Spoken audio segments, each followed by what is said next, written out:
ABN Marathi news मध्ये आपल्या सर्वांचं स्वागत आहे। ताज्या बातम्यांसाठी एबीएन मराठी न्यूजला सबस्क्राइब करू शकता, बोलू शकता, पण भारतीय जनता पार्टी सोबत ज्यांनी कोणी गद्दारी करायचा प्रयत्न करत असेल तर या माता भगिनी त्यांना माफ करणार नाही, त्या तुमच्या माध्यमातून सांगू इच्छितो। मी सोलापूर शहरामध्ये आज पार्टीने त्यांना काय दिलं नाही, आज पार्टीने काय दिलं नाही, गेले 30 वर्ष झालं, 25 वर्ष झालं नगरसेवक आहेत, स्टँडिंग कमिटी चेअरमन होते, 2 वेळा विरोधी पक्षनेता होते, 3 वेळा 2 वेळा एकदा नाही सभागृह नेते होते।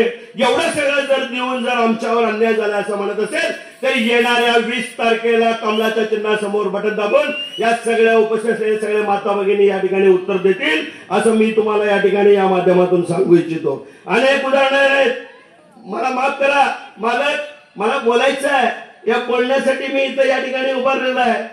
तुम्ही जर असे सोलापूर शहरामध्ये महाराष्ट्र राज्याच्या माध्यमातून आणि केंद्र सरकारच्या माध्यमातून अनेक योजना या ठिकाणी आलेल्या आहेत। सगळ्यात महत्वाची योजना म्हणजे आज सोलापूर शहरामध्ये 6 विधानसभा क्षेत्र आहेत, त्या 6 विधानसभा क्षेत्रामध्ये जर बघितलं तर आपल्याला 17,000 लाडक्या बहिणींसाठी आमदार विजयकुमार देशमुख मालकांनी केलेला आहे। आणि ज्यांनी पण आता मी तुमचं मनापासून कौतुक करतो, गेल्या लोकसभेला अशाच पद्धतीचं विरोधात जायचा प्रयत्न या भागातील नेते करत होते, पण त्या नेत्यांना न जुमानता आपल्या या माता भगिनी, आपल्या या भारतीय जनता पार्टीवर प्रेम करणारे माता भगिनी, आमची सभा विजयी सभा ह्याच चौकात होणार आहे। मला त्या चौकामध्ये मी सगळंच बोलणार आहे, कुणावर टीका टिप्पणी करणार नाही।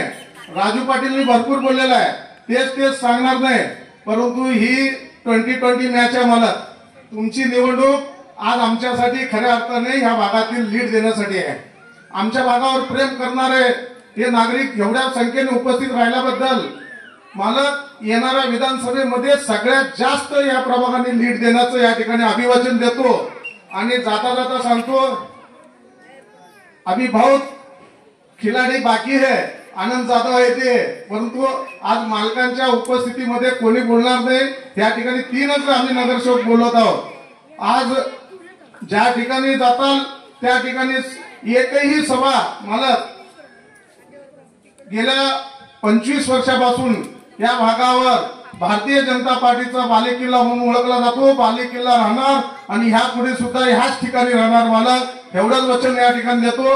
आणि विजय सभेमध्ये आपली सभा मालक, तुम्ही ज्या लीड मध्ये आम्ही 8,500चं लीड दिलं त्याच्यापेक्षा जादा लीड दिल्यानंतरच आम्ही इथं विजय सभा घेतो, त्या ठिकाणी थांबतो। जय हिंद, जय महाराष्ट्र। आमदार झालो आणि 5व्यांदा पुन्हा एकदा भारतीय जनता पक्षाने मला पुन्हा एकदा उमेदवारी जाहीर केली। केंद्रामध्ये सत्ता आपली आहे, राज्यात आपले गेले 10 वर्ष झालं आपल्या देशाचे पंतप्रधान नरेंद्रजी मोदी आहेत। आताच मी सांगू इच्छितो की माझ्याजवळ एक मुलगी समोर उभारली होती, मला नमस्कार केली। मी त्या मुलीला म्हणलं की ताई इकडे वर ये, ती नको नको म्हणत होती घाबरून, मी तरी हे म्हणलं, ती आली अजून बाजूला बसली। मी म्हणलं का बरं नमस्कार करा, नाही मला बीजेपी लय आवडते। विचारा तेव्हा मुलीला, मी खोटं सांगत नाही। ती मुलगी म्हणली मला बीजेपी फार आवडत आहे। मी म्हणलं तुझं नाव काय? ती म्हणली दौलताबादकर। तेव्हा मी त्याला म्हणलं की का बरं आवडत आहे?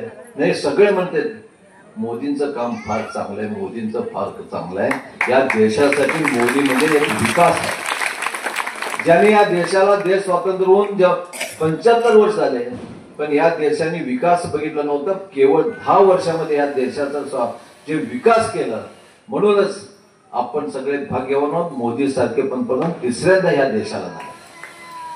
या देशाचं संरक्षणाच्या दृष्टिकोनातून असू द्या, या देशातल्या ज्या वैज्ञानिक दृष्टिकोन असू द्या, या देशातल्या शेतकऱ्यांसाठी असू द्या, की अनेक दूरदृष्टी ठेवून आपल्या या देशाचा विकास करण्याचं पूर्वी बघितलं असतं तर आपल्या ज्या सरहद होतं, देशाची बाउंड्री होती, सातत्यानं कुरगुड्या सातत्यानं इतर आजूबाजूचे आपले देश करत होते, पण आज आपल्याकडे कोणानेही डोळे वर करून बघण्याची ताकद ह्या मोदीने ठेवलं नाही। एवढी मोठी ताकद निर्माण आपल्याकडे,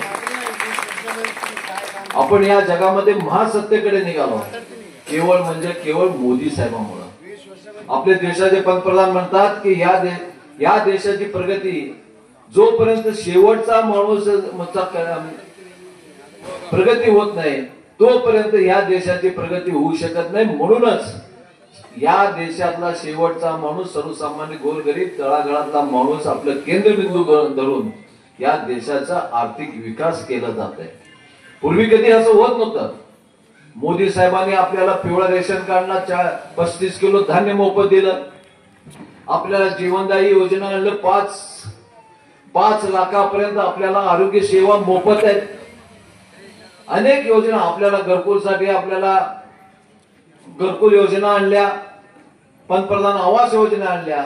असल्या अनेक योजना या केंद्र सरकारने सर्वसामान्य माणसाला आणलं. शेतकऱ्यांसाठी आपल्याला दर महिन्याला 1000 रुपये त्यांच्या खात्यात भरलं गेलं आणि शेतकरी सन्मान योजना त्यासाठी आणलं. आणि आपल्या राज्य सरकारने केंद्र सरकारच्या 1000 आणि आपल्या राज्य सरकारच्या 1000 जाहीर केलं आणि महिन्याला 2000 द्यायचं.